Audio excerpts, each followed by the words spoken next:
Bom dia, filosofia!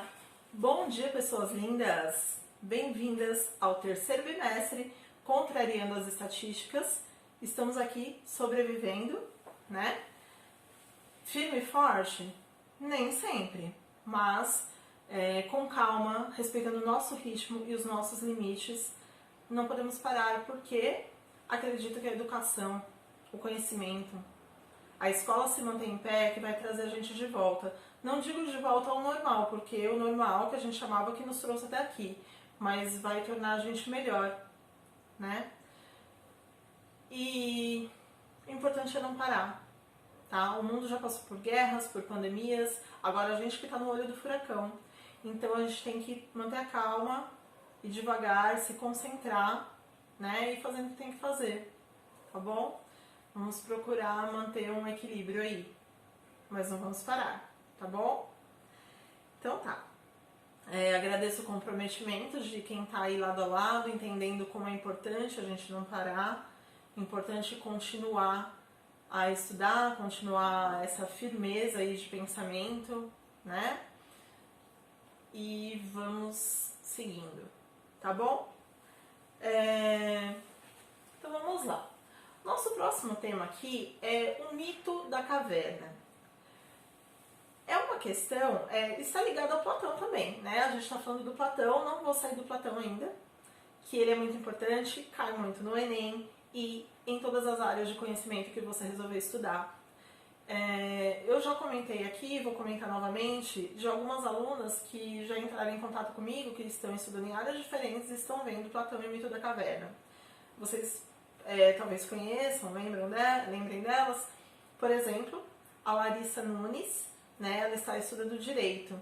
E ela está estudando, ela entrou em contato comigo para dizer que está estudando justamente o mito da caverna. Tem um livro do Platão chamado A República. Dentro desse livro onde está o mito da caverna. Ela até comprou esse livro. Outra aluna é a Tawane, que também se formou ano passado, está estudando teatro, está estudando Platão e outras coisas da mitologia, da filosofia também, tá? Outra aluna que se formou em 2018 é a Tainá. Ela está estudando psicologia e me falou que está estudando Platão. Então, o Platão está em todas, né? E vocês vão entender o porquê. Ele é uma referência bem importante, tá? Então, atenção a essa aula e as próximas que a gente vai falar dele, né? Porque vai precisar de mais de uma aula para falar sobre isso. Vocês vão entender e vamos anotar tudinho aí na mente, no caderno, onde vocês quiserem. Então vamos lá. O mito da caverna, hoje eu só vou fazer a introdução, tá? A gente vai ver ele mais a fundo depois. Mas por que é importante essa introdução? Primeiro, por exemplo, ele vai nos ajudar a entender melhor os dois mundos de Platão. Que mesmo quem tem facilidade aí com humanas teve dificuldade para entender os dois mundos, né? Por que eu escolhi essa figura? Pra gente entender aqui o mundo dos 5 sentidos, o mundo das ideias. Se você olhar na água, você vai ver o pescoço do cisne. Parece que você está vendo o cisne, mas na verdade você só está vendo o reflexo dele, né? O reflexo se refere aos 5 sentidos, né? Ao mundo sensível. O cisne, na verdade, está acima, está elevado, né? Então aqui é o reflexo. Mesmo eu passando uma tabelinha para vocês, eu vi que teve dificuldade, né? Teve gente que na hora de dar o exemplo de cada um dos mundos, colocou a essência para o mundo das ideias, original para o mundo sensível, houve uma confusão.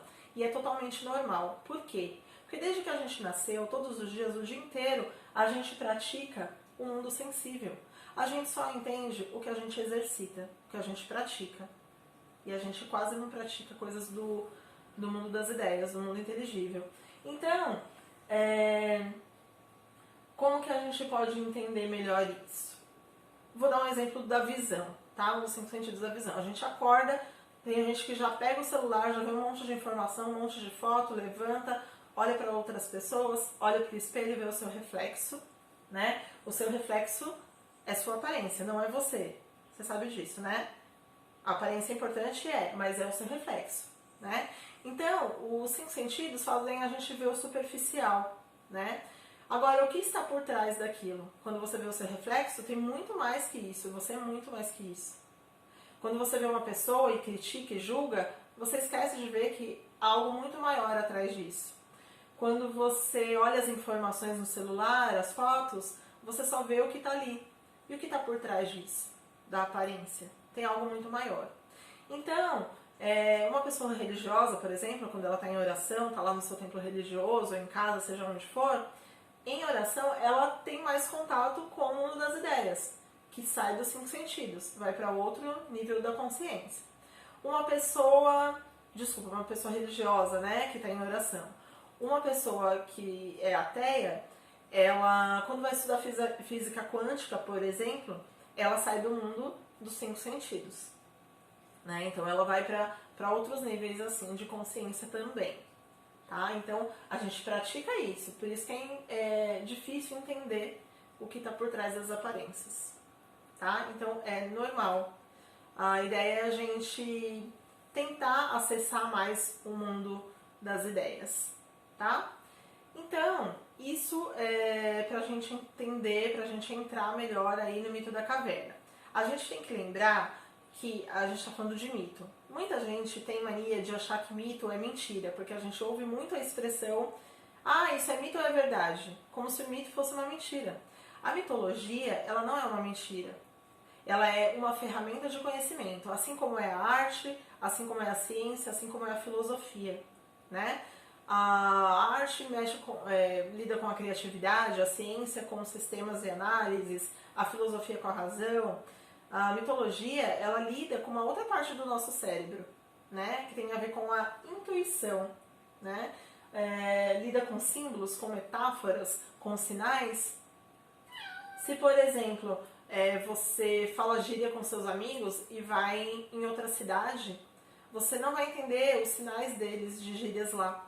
Em outro país, se vem uma pessoa diferente para o seu meio, né, uma pessoa de outra cidade, outro estado, outro país, às vezes não vai entender os seus sinais, os seus símbolos, né?